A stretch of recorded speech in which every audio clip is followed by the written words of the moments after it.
Hello बच्चों, नमस्ते। स्वागत है आप सभी का एक बार फिर से आपके अपने YouTube channel Mahesh Sharma maths classes में। अभी तक हमने 83 कार्यपत्रक पढ़ लिए, जैसे 82 और 83 होने परिमाप और क्षेत्रफल के बारे में पढ़ा था। 84 नंबर ये कार्यपत्रक है, उसके अंदर हमें क्या पढ़ना है कि पैटर्न की समझ विकसित कर पाना। अब इनके बारे में देखेंगे, जो ज्यामितीय आकृतियाँ हैं उनके बारे में।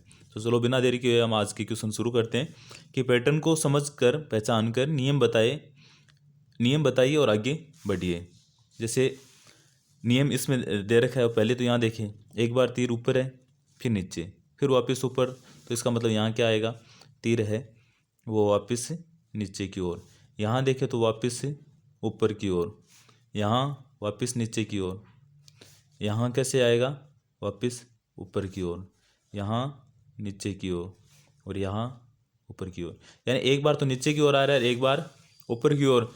तो नियम क्या हो गया कि एक बार तीर ऊपर की ओर, एक बार नीचे है।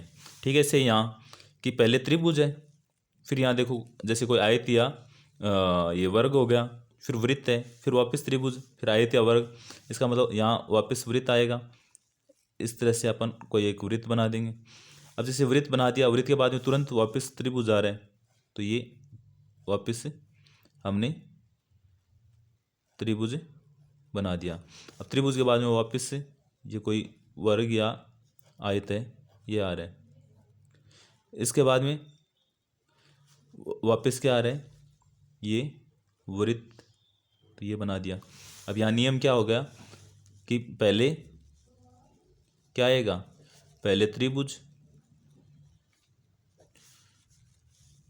फिर क्या आएगा, फिर इसे वर्ग बोल दें हम, फिर वर्ग, तथा बाद में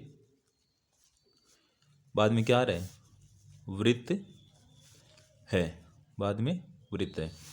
फिर ऐसे जैसे इस वृत्त में ये तीर एक बार ऊपर की ओर है, फिर जैसे इस साइड घूमा है तो यानी 90 डिग्री, एक समकोण जैसा आ रहा है ना, तो समकोण यानी 90 डिग्री घूम रहा है। फिर वापस यहाँ यानी 90 डिग्री, फिर इस साइड, फिर इस साइड, फिर इस साइड। अगर इस साइड है तो नेक्स्ट में जैसे ये मैंने वृत्त बना दिया, तीनों में ये वृत्त बना दिए। अब आप खुद बताओ, सोचो। जैसे यहाँ देखो ये ऊपर की ओर था, फिर इस साइड, फिर नीचे, फिर इस साइड, फिर इस साइड, फिर इस साइड, तो इस बार नीचे आएगा ना, किस साइड आएगा, ये नीचे। उसके बाद में इधर, उसके बाद में ऊपर। तो यहाँ नियम भी हम क्या बता सकते हैं कि 90 डिग्री से घूम रहा है। अगर नियम बताना हो तो हमें क्या बता दें कि 90 डिग्री से तीर का घुमाव या तीर का घूमना, ये नियम हो गया। चौथा क्वेश्चन है और आज का अंतिम क्वेश्चन। इसमें क्या दे रखा है कि संख्याओं के पैटर्न को पहचान कर नियम बताइए। क्या बताना है, नियम और आगे बढ़िए। जैसे 10, 20, 30, तो इसका मतलब ये क्या है कि संख्या में 10 जोड़ने पर अगली संख्या प्राप्त होती है। जैसे 10, 20, 30, हम यहाँ क्या लिख सकते हैं, 40, 50, 60। अपन इनके अलावा भी लिख सकते हैं कि जैसे 90, 100, 110, और यहाँ क्या लिख सकते हैं, जैसे मैंने लिख दिया कि 170, 180 और 190। जो आपकी इच्छा हो वो लिख सकते हो कि भाई जो भी ये है इनमें संख्या लिखें। यहाँ देखो 3 और 5 8, 8 और 5 13, यानी सब में 5 जोड़ रहे हैं ना। यहाँ से यहाँ तक आने के लिए 5, यहाँ से यहाँ तक आने के लिए 5। मैंने यहाँ लिख दिया 2, तो इसका मतलब 2 में क्या जोड़ेंगे, 5, तो 2 और 5 7, 7 और 5 12। मैंने लिख दिया यहाँ 5, तो 5 में 5 जोड़ेंगे तो 10, 10 में 5 जोड़ेंगे तो 15। मैंने यहाँ लिख दिया, जैसे मैं ये बोल दूँ कि मैंने लिख दिए 21, तो 21 और 5 26, और 26 और 5 31। यानी नियम क्या हो गया कि संख्या में कितने जोड़ेंगे हम, 5 जोड़ने पर, 5 जोड़ने पर अगली संख्या प्राप्त होती है। अगली संख्या प्राप्त, संख्या में 5 जोड़ेंगे तो अगली संख्या प्राप्त होगी। ठीक है, से यहाँ है 3, 3 का स्क्वायर 9 है और क्यूब 27 है। जैसे 3 की घात 1, 3 की घात 2, 3 की घात 3। ऐसे ही हम यहाँ ये भी लिख सकते हैं ना कि जैसे 2 की घात 1 का मतलब 2, 2 का स्क्वायर कितना होता है 4, और 2 का क्यूब कितना होता है 8।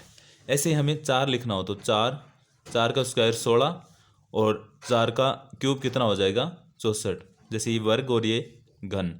ठीक है, से हम 5 लिखें तो 5 का वर्ग होता है 25 और 5 का घन है वो कितना होगा 125। तो हम यहाँ क्या कर रहे हैं कि संख्या की घात में वृद्धि, घात में वृद्धि, पहले एक घात थी फिर 2 फिर 3, या हम यहाँ बोल सकते हैं कि वर्ग फिर क्या कर रहे हैं घन। यहाँ देखो 30 में से 5 घटाएंगे तो 25 में से 5 घटाएंगे तो 20। ऐसे अगर अपन यहाँ करें, जैसे मैंने लिख दिया 15 में से 5 घटाएंगे तो 10 में से 5 घटाएंगे तो 5। मैंने यहाँ लिख दिया 50 में से 5 घटाएंगे तो कितने आएंगे 45 में से 5 घटाएंगे तो आएंगे 40। मैंने लिख दिया यहाँ 17 और 17 में से 5 घटाएंगे तो आएंगे 12 और 12 में से 5 घटाएंगे तो 7। यहाँ क्या बता रहे हैं कि संख्या में से 5 घटाने पर, यहाँ घटाने पर 5 घटाने पर अगली संख्या प्राप्त होती है। हमें क्या होती है अगली संख्या प्राप्त। अब यहाँ देखो 64 का आधा 32 का आधा 16 का आधा 8। हम ऐसे यहाँ कर सकते हैं ना कि जैसे मैंने ये लिख दिया, मैं कोई संख्या लिख देता हूँ, जैसे मैंने लिख दिया 40 के आधे 20 और 20 का आधा 10 का आधा 5। ऐसे मैं अगर यहाँ लिख दूँ 100 के आधे कितने होंगे 50 और 50 के आधे 25 के तो 25/2 हो जाएंगे। ऐसे अगर मैं ये बोलूँ कि आपको यहाँ लिख दो 120 के आधे 60, इनका आधा 60 का आधा 30 और 30 का आधा 15। तो हम यहाँ क्या कर रहे हैं कि संख्या में 2 का भाग लगा रहे हैं। 2 का भाग लगाने पर क्या होगा अगली संख्या हमें प्राप्त होगी, अगली संख्या प्राप्त होती है। संख्या में 2 का भाग लगाते हैं तो अगली संख्या प्राप्त होती है। यह था अपना कार्यपत्रक 84। आप सबको कैसा लगा ज़रूर बताना, अच्छा लगा हो तो लाइक करना, कमेंट करना और अभी तक अगर चैनल को सब्सक्राइब नहीं किया है तो ज़रूर कर लेना। Thank you.